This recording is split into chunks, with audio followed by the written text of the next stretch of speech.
A small, quiet library was the only refuge for a young girl named Maya.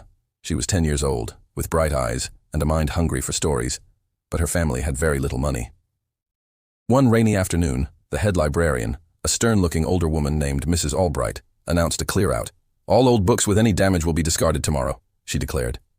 Maya's heart sank. Her favorite book was a thick, worn-out copy of Myths from Around the World. Its cover was torn and its spine was held together with tape. It was the one book that let her travel without leaving her chair. She went to Mrs. Albright's desk, her small hands trembling. "Please," she whispered, "can I have this one before you throw it away?" Mrs. Albright looked down at the tattered book, then at the girl's pleading face. She was known for being strict about the rules. "Library property is not to be given away," she said, her voice firm. Maya's eyes filled with tears as she placed the book back on the cart. But as she turned to leave, Mrs. Albright called out, "Wait!"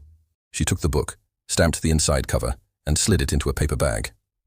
"This one seems to have gone missing from our records," she said, avoiding Maya's eyes. "I suppose it's lost." She pushed the bag toward the girl. "Don't lose it again."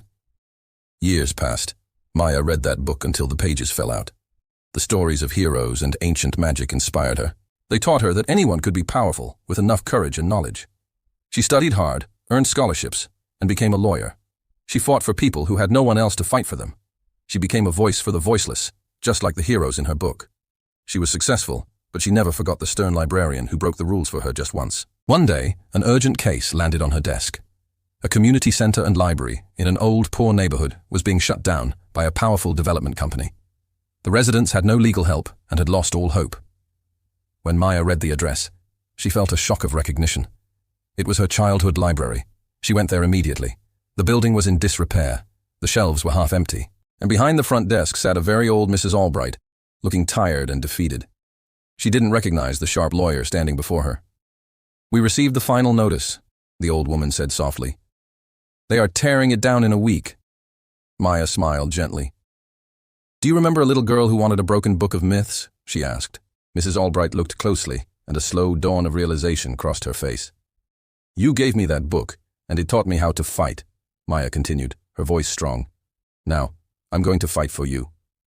Maya took the developers to court. She used her knowledge, her passion, and her powerful voice. She argued for the historical and cultural value of the library. She won. The library was saved and declared a protected landmark. With her own money, Maya then funded its complete renovation. It became a beautiful, modern place for a new generation of children.